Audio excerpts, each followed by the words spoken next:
What's up, everybody?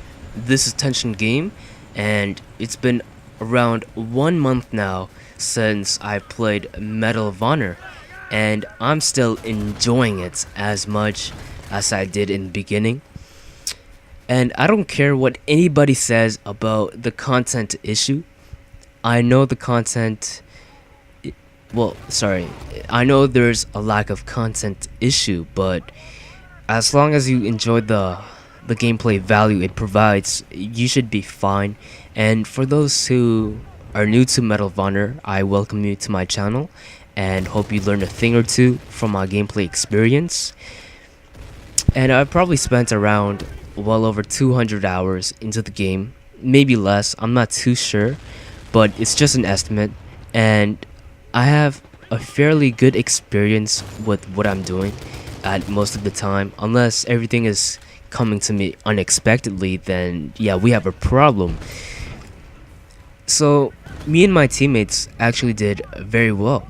Once they popped the smoke, we all run out as fast as we could, take cover, and for me, I try and do my best to take out the enemies who are in the front line. And that's because if you don't take them out, the chances are you're gonna have a downfall in your gameplay with your teammates, because if you're the one who noticed them but they don't notice the enemies, then everything is gonna go wrong, right?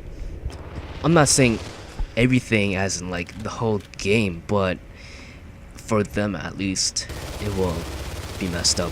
So this is one of my favorite camping spots when you're trying to get into the first base. That's because when you have a low amount of players out there who are at least from 6 to 10 players, they don't really push as much as you would expect. Normally they would only go out when they have a good set of amount of players out there who's going to be out there as well, and they're just gonna tag along. So if they're camping behind the flag or the MCOM, you're really gonna expect a lot of kills, because if you move slowly and know what you're doing, I guarantee you there is no way in hell you should get a bad KDR. And just to let you know, combat mission is not about your KDR. And I'm gonna say that again, combat mission is not about the KDR, it's more about the objective. And that's what people should realize. If you put the objective before your KDR, you should have success, but you should remember that you need to think logically when you're playing the game and adapting to the gameplay style. Now for me, I couldn't really do anything right here because I know there's someone who's trying to get me, so it's whatever. Once you're fully healed, try again. And if you pop out, remember the exact location you got shot in, because the chances are they will be there. But anyways, back to my gameplay. Yeah, me and my teammates are awesome. I'm not saying we're the best, but seeing how this is one of my first few games I've played recently, I think we did very well in attacking and getting the MCOMs and flags and the kills. I think what we could have done better on is moving as a unit, and that's because some players out there spawn to the base instead of the front line, and that's a big issue, because if you're going to the front line, you're not going to succeed much for the team itself, because if you put yourself over the team, nothing is gonna go right. And that's because you have to be there to have your teammates back, and first and foremost, why did I say first? And secondly, you have to remember about the objective. And like I said, you can't go and what am I talking about? You're not supposed to think about your KDR. That's what I think about. What I think about is where I'm gonna get them, what angle am I gonna get them? Are they gonna pop out now? Blah blah blah. You might get the idea once you play a lot of combat missions. I don't play a lot of combat missions for Shahikat Mountain. I think I pronounced that properly, I'm not too sure. But if you play Air Shield, sorry, I don't know the exact name, but I know it's something Air Shield.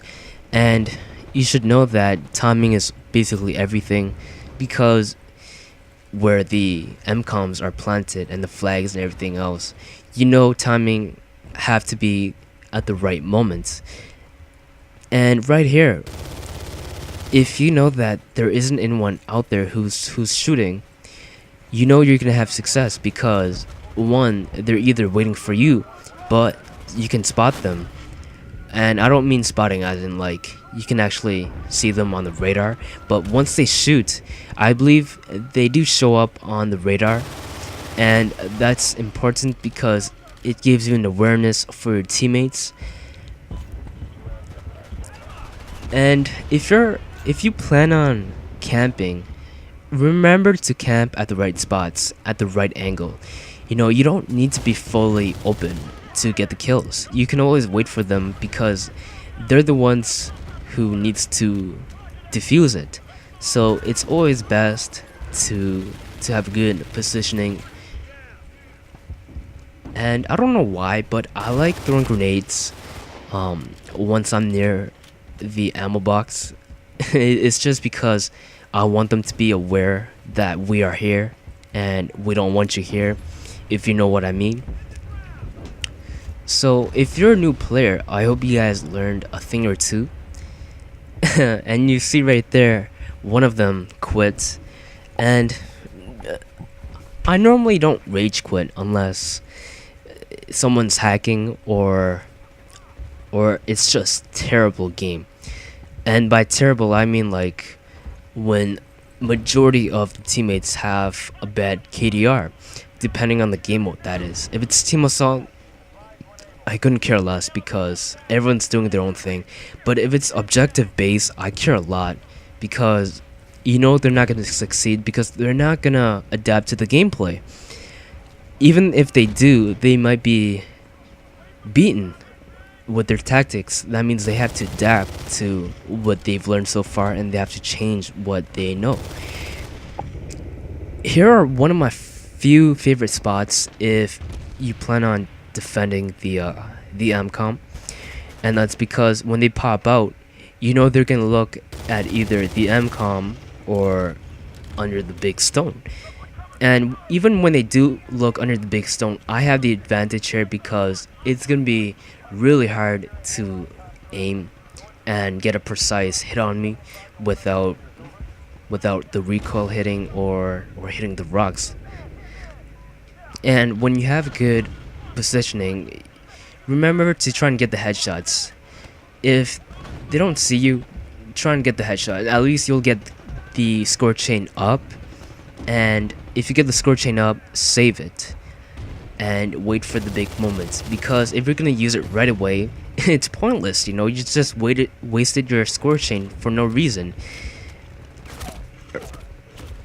So for the professional players out there, or just pro players out there, I'm pretty sure you guys are gonna say something about my gameplay style.